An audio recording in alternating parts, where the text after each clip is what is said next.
Another blood-red sunset and yet another moon face, and still another 100 miles to my next resting place. Driving down the road, eyes on the horizon.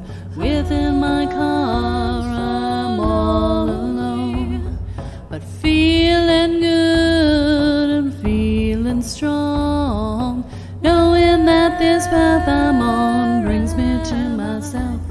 I'm driving. Hey now all, I'm Joey C. Welcome back to another episode of Spirit Sherpa. This is the show that helps and encourages you on your journey to unlock your magic mojo. With me, as always, is the Spirit Doctor, Kelle Sparta. Hey, Kelly. Hey, Joey. How's it going? It's going pretty well. Pretty sure we'll be back in our apartment by the end of next week, and we've got an offer that we're placing on a house in the meantime, and it's going pretty good. Excellent. I knew that house hunting was in the works there, so you're still looking. It's still moving along. Nothing final yet. Nothing final yet, but we're putting in an offer on a house that we're pretty excited about. So we'll see what happens. Excellent. Excellent. Well, in other news, we're back here to record another episode of Spirit Sherpa. We are. And we've got a pretty awesome guest with us today. We do. I'm so excited. Who do we have? We have Stephen Black. Stephen is one of the coaches in the Mastering Spiritual Evolution program. And he is one of our shamans in training. He's in year 3 of our training process. And since people keep saying to me when they're thinking about joining the program, they're like, well, I don't know who Stephen is. I was like, you know what? That's true. Let me introduce Stephen to the podcast community. Stephen's had a really interesting journey in his spiritual practice, and he's been going through a lot with us because he went in on the industrial level training program. And so we're going to talk to him today about his journey. So welcome, Stephen. Welcome, Stephen. Hello. So Stephen, tell us a little bit about where your spiritual journey started. Well, this is a bit of a story. My spiritual journey started when I was 4 years old, and I was standing by a sandbox. And it might have been in church, it might have been in preschool, it was in the same building, but I was thinking to myself that good and evil were two sides of the same coin, and to support either one would require someone to step up and support the other equally. And I didn't want anything to do with that, and so I decided to just walk away from it. And so that I consider that as when I became agnostic. That was a pretty profound choice for a 4-year-old. Very profound. It's the sort of thing that you don't share with your family. It's just you keep going through the motions, but then it's like you realize that they're just motions. So where did it take you from there? Where did your journey go? Well, part of this is that in the 3rd grade, I was suicidally depressed. I was lonely. My teachers, they didn't know how to deal with me because I didn't need to pay attention to them, but I impacted the students around me because I was distracting to them. And so they had me face a wall, and I was a new kid in school, and I faced a wall, and I knew no one. I started being depressed in 2nd grade, and by 3rd grade, I was suicidal. Wow. You're like 8 years old at that time, right? Yeah, 8 years old, yeah. Crazy for an 8-year-old to feel suicidal. And yet, having been the new kid in school, I can say I would have felt pretty damn depressed if my teachers had singled me out and had me face a wall and not be part of things. So I can understand where that would come from. I'm pretty unhappy with your teachers right now. They laid the foundation. In 6th grade, I had a severe case of cystic acne, and I loathed myself. I had a lot of self-hatred. I had an intent that if I met someone like myself, I wanted to like that person. I wanted to be friends with someone who was like myself. But I needed to change myself in order to become that person. Why did you have to be a different person to like someone else at that time? Well, because I didn't like myself. Was it just that you figured that if you wanted to like somebody like you, if you hated you, you'd probably hate them too? Exactly. Gotcha. Yeah. Okay. Yeah. So I wanted to become the kind of person that I would like. Okay. So I had the focused intention, and then I just let it go. So I consider that my first spell, my first manifestation. Pretty big one. A pretty big one. Personal transformation work right from the beginning. Yeah, let's start small. Let me ask you a question on that one, Stephen. To clarify, was that a conscious manifestation, or was that something you were just putting out there, not knowing anything about what manifestation was, just saying, this is what I intend to do? And now you look back and it says, holy crap, that was actually my first manifestation. I was unaware of manifestation when I did it. I didn't know about it. I didn't know how to do it. But when someone told me about this is how you manifest things, then it's like, oh, I clearly did that then. Okay. Awesome. Well, and how long did that take to come to fruition then? So I really loved my junior high school experience. There's a reason that it's like a hated experience for a lot of people. But me, it was awesome, especially when compared to elementary school. I really enjoyed junior high school. And so I think just the fact that I enjoyed junior high school is a sign that it was starting to work even then. But it took about 7 years for me to actually stop hating myself.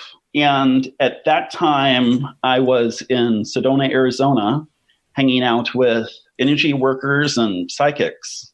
Okay, so how do you end up in Sedona, Arizona? You can't just say, oh, well, I was there.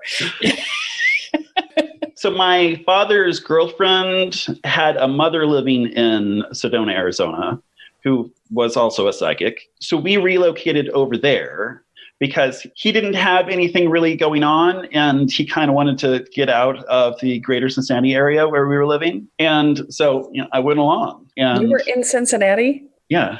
Oh my the God. Greater Cincinnati area. Yeah, that's so funny that Kathy lived there too. So you guys were probably there at the same time. That's hysterical. But you're in Sedona. I was in Sedona hanging out with psychics and energy workers, and I had a dream. I had a lot of dreams when I was young where I would be trapped in a city and I'd need to escape the wires over the city and then fly.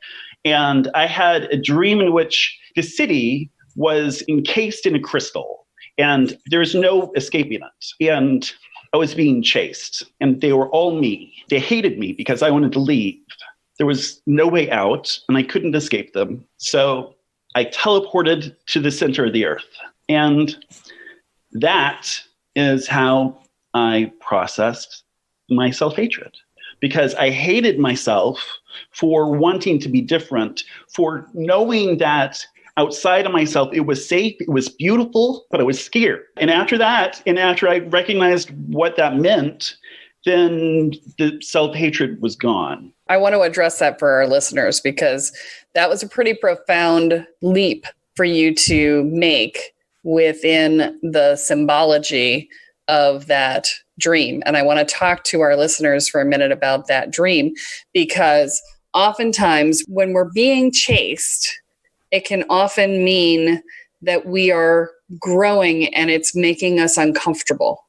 Every time I go through a major growth pattern, I'm being chased in my dreams by the government, and I'm often getting tailgated in real life.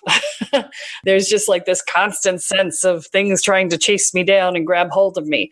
And it's you were totally right in your assumption there that it's your ego trying to drag you back. And the idea that you're trying to leave the city. For some people, that would be trying to leave a house. But when you're being chased, it's often a larger scope.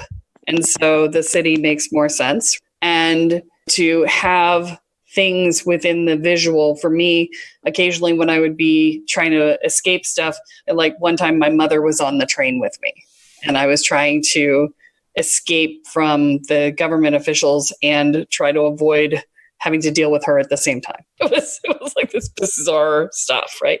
But these are the things that we dream about.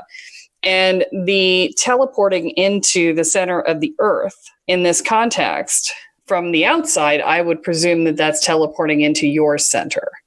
Is that how you interpreted it? I think so, yeah. And being encased in a crystal is a very interesting visual, because, crystals are generally seen as amplifiers of what's going on.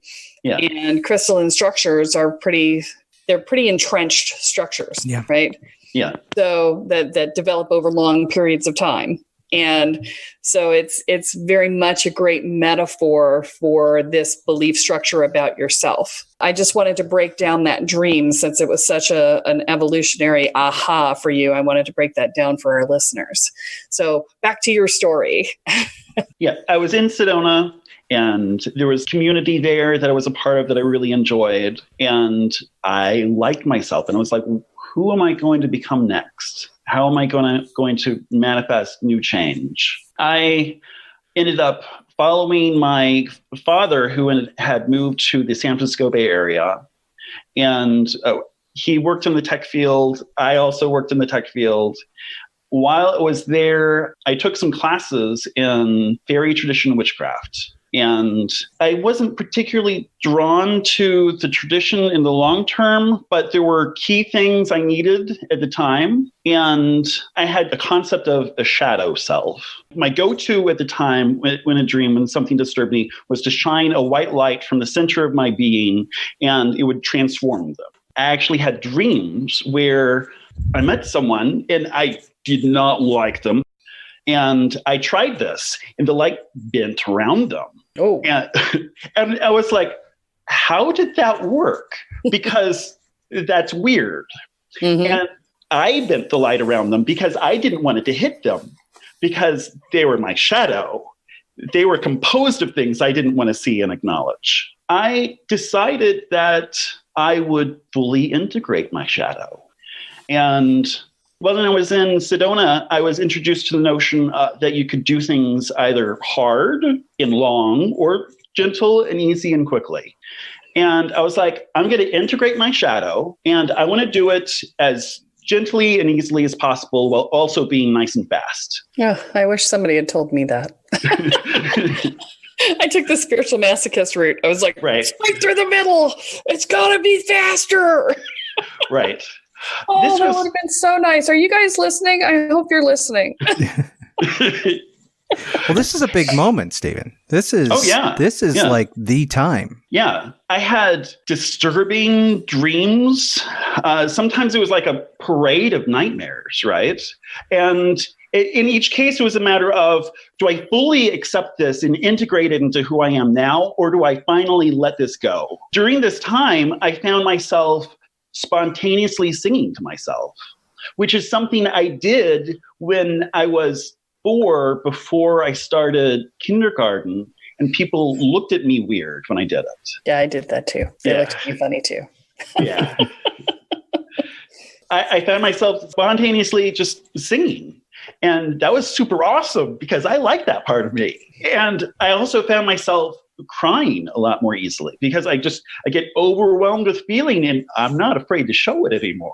So this is a real 180 type journey that you took here, from that standing by the sandbox and everything you went through middle school, and that point where you started to enjoy your time having to go through the stuff that you had to go through with not liking yourself, and then coming to the point where you actually really like yourself. You've incorporated all of these dark places, you've shined your light on them, and now you've seen what's there and you accept it. And that's sort of that transformative part of the journey that you're starting, or not starting to. It sounds like you've really taken those strides there. That had to have been a big part of what brought you to where you are right now. Definitely. I just want to acknowledge that saying, I'm going to integrate all of my shadows.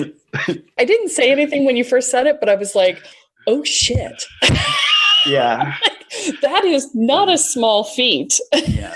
And I'm like, wow, okay, that is a significant commitment. I had dreams where I was stalking myself, and there was like a monochrome version of myself hiding in this land of giant forks. And there was another me that came in, and when they eventually found, there was blended together, and then instead of monochrome, it was like a rainbow. That's so cool. Super cool. Yeah. Where did you go from there? Well, from there, I went to a failed marriage, which, it has its pros and cons. I have an amicable separation. We get along with each other in separate houses a lot better than we did together. We have 2 great kids. I always really wanted to be a father. When I was young, I had an older brother, and he liked to try to terrorize me, but he was always authentic to who he was, and it never seemed out of character to me, and I was never fazed by it. One of the things he did was Christmas or my birthday would come along and I'd get toys. Sometimes he would play and destroy with my toys before I even got to play with them. Wow. And I got a yellow bean doll named Mr. Beanie with a plastic head, yellow jumpsuit, and he couldn't destroy it. He couldn't break it. And so, that was my go-to toy. And so I ended up playing like stuffed animals with Mr. Beanie with my younger sister instead of some of the other things. So the whole like nurturing thing, I got to practice that in ways that had my brother not like broken every stereotypically boy toy I had when I was young, I might not have been able to. I really enjoy being a parent. And my children, they're like 11 and 8, and still when we go out, they're still holding my hands. They clearly they love my company. Yeah. So I'm doing something right. So you're out in Indiana. I am. And you ended up in my living room in Somerville, Massachusetts. I did. That's how we met. How did you get there? Well, so I had mentioned that I had started singing silly little songs to myself. Mm-hmm. There is a monthly contest in February called February Album Writing Month, where people try to record 14 songs in 28 days. Oh my gosh. So I had young kids and I thought, hey, I'm going to try this. What's the worst I can do? And so I did it. And I met someone who lived in Boston, and I went to visit them and hang out with them. And they were like, hey, you need to come to this thing with Kelle because she's awesome. And I'm like, okay. And so I went, and it was clear that you were like the real deal. And I could tell that because of my experience in Sedona, because I've been around weak versions, and I knew enough to know when somebody was like, they're really into it, they're really locked on. Mm-hmm. You're totally the real deal. And I knew you were the real deal. So I think I went to like 2 things that time. And like the end of the second one, you're like, hey, we got this program and we think you might be a good fit, but you're coming in really late. And if you can't catch up, you're going to have to be out. Playing a little bit of hardball there. Well, no, it was just being honest. We were on a super fast path. I was actually putting this particular group through 2 years of the training at once. And if he couldn't catch up in the beginning, he was going to fall way behind in the process. It was not about being mean. It was about being honest. Yeah. And you were like a couple months behind, right? I was a couple months behind. Yeah. Yeah, it was a significant amount of time. And I was like, I don't know. I'm already kind of concerned about putting people through 20 years worth of personal growth work in a year. And you're starting 2 months behind, which would be like 4 years behind. Yeah.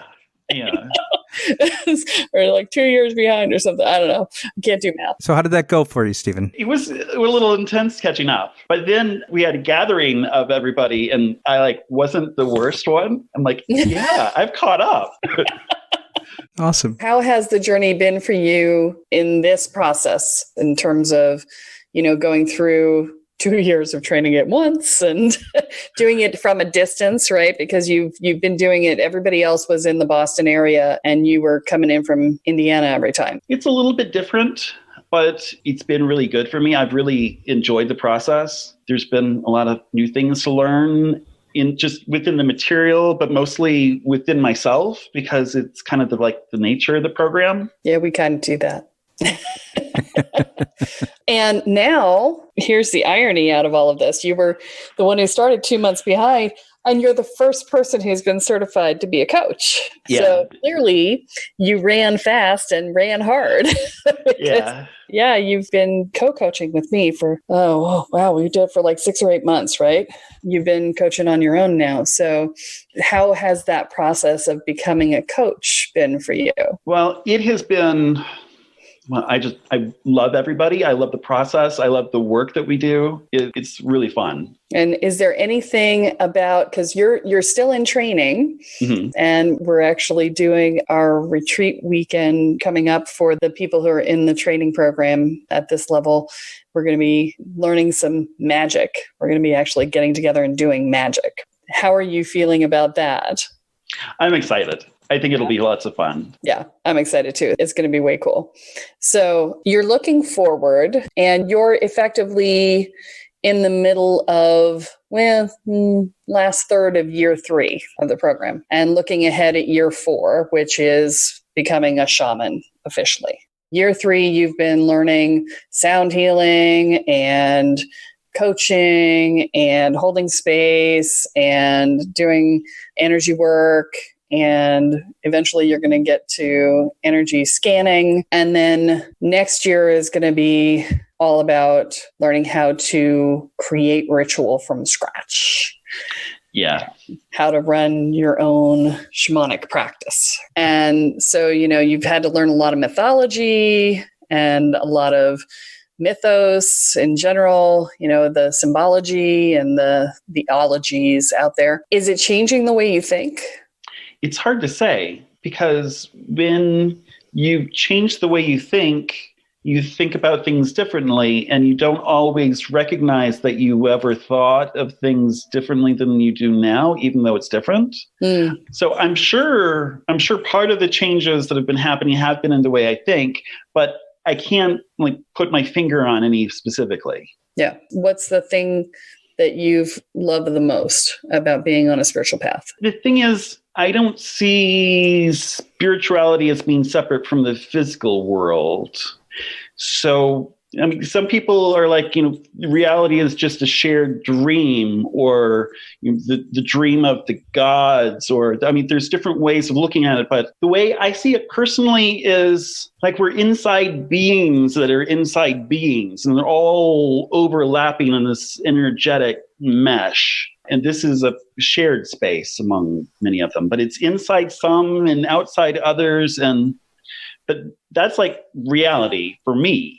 We only experience the realities within our own heads. So we can have our own perceptions of reality, and they can be separate from quantifiable events. It can be my reality and not interfere with the fact that there are reproducible events. And that's your favorite thing? That is reality. It's like messing with the nature of reality and knowing your place in it in a deeper, more profound way. That's cool. So, Joey, do you have any other questions? I don't. It's been really, really cool getting to know you, Stephen. This has been a lot of fun. Thank you. It's been fun being here. Thank you so much for sharing this with us. The process that you shared earlier about integrating the shadows and letting go of things or accepting things in sounded an awful lot like the recapitulation process that Taisha Albalar describes in her book, The Sorcerer's Crossing.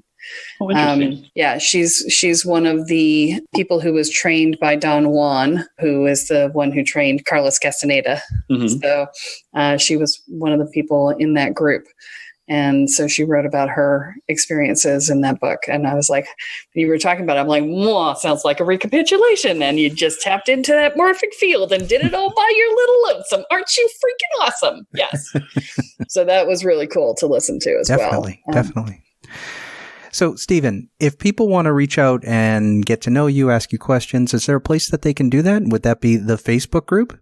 The Facebook group is great. The Spirit Sherpa Podcast After Party Facebook group. People can go in there and catch up with you there. Is there anywhere else? Definitely. They can find him there, and you'll answer questions on the Facebook group, right? Certainly, yeah. Awesome. One of the best things about having Stephen come up through the program is I tell people all the time, look, it's been 20 years since I've been in the place where a lot of the people who are just starting in the program are right now. And Stephen's closer to that process in his own life. And so, somebody will ask a question on our Facebook group for the Mastering Spiritual Evolution program, and he'll answer it. And he'll say what I would have said, but he'll say it in many more words that give much more explanation and much more foundation for the reasoning. And I'll be like, right, yes, that's actually a better answer than I would have given because it's got more detail. And at this stage in your evolution, you really want the detail and the understanding and the foundation on which to build it and da-da-da-da. And I'm like, when he started doing that, I was like, yep, you're ready. It's like, let's get you in and going because Yeah, his answers are better than mine sometimes. I'm Awesome. okay with that. Any teacher who doesn't want their students to exceed them is not a good teacher. Exactly. Well, thank you very much, Stephen. Thank you for all of that. And thank you for being there for people when they have questions that they might want to reach out to you for. Kelly, you also wanted to talk a little bit about some stuff about the discovery calls, right? Yeah. So I want to say thanks to everybody who has sort of been holding back on booking discovery calls for the last couple of weeks while I've been in transit. I am going to be back and solid in my life again. And so if you've been, because I can feel you guys out there, I can feel it. It's like, oh, I want a discovery call, but I don't want to bother her right now. She's got a lot going on, right? So I'm good. All of the big drama stuff has passed. So thank you for holding back. And if you're one of the people that I'm feeling in the morphic field out there who's been waiting to schedule with me, now would be the time to do that. Thank you very much for waiting. Awesome. And you can go to kellesparta.com to sign up for those discovery calls and get everything you need there as well. There's all kinds of stuff that you can get there. Yep. And Kelly, is there anything you want to say before we head out today? Well, it occurs to me, as you were saying, you can get everything you need at the site. It occurs to me, we haven't talked about the Boundaries for Empaths program in a while. Yeah, that's true. So I want to mention that also on the website, you can get a free download of the Boundaries for Empaths PDF that will give you a full description of exactly how to have better boundaries in your life as an empath. And if you stay on the mailing list, when you get that download, you will also get access to additional information on that same course. It comes like every 2 or 3 days, you'll get another piece for you to listen to or watch or whatever. Okay. Cool. And so I would really encourage you to do that, regardless of what your intentions are for anything else. It's totally free, no obligation. That's my gift to the world. Please download it. It makes a huge difference in your life. Definitely does. Absolutely. Yeah. And Stephen, is there anything you want to leave everyone with here today? It's been a really great experience, and I look forward to interacting with more people from the podcast. I love working with the people in the program. I love new people coming to the program.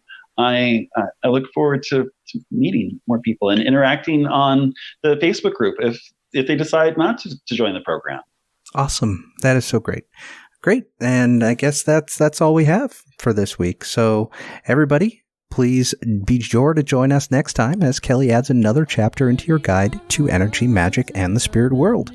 I'm Joey C. here with Kelle Sparta and Stephen Black, and you have been listening to Spirit Sherpa. So long, everyone. Bye. Each mile I travel over 13,000 now. I'll leave behind a little fear. Spirit Sherpa is the sole property of Kelle Sparta Enterprises and is distributed under Creative Commons BY-NC-ND 4.0 license. For more information about this licensing, please go to creativecommons.org. Any requests for deviations to this licensing should be sent to KELLE@KELLESPARTA.com. That's Kelly@KelleSparta.com. To sign up or to get more information on the programs, offerings, and services referenced in this episode, please go to KelleSparta.com. This episode of Spirit Sherpa has been produced by Honu Voice Productions. And my love and my life.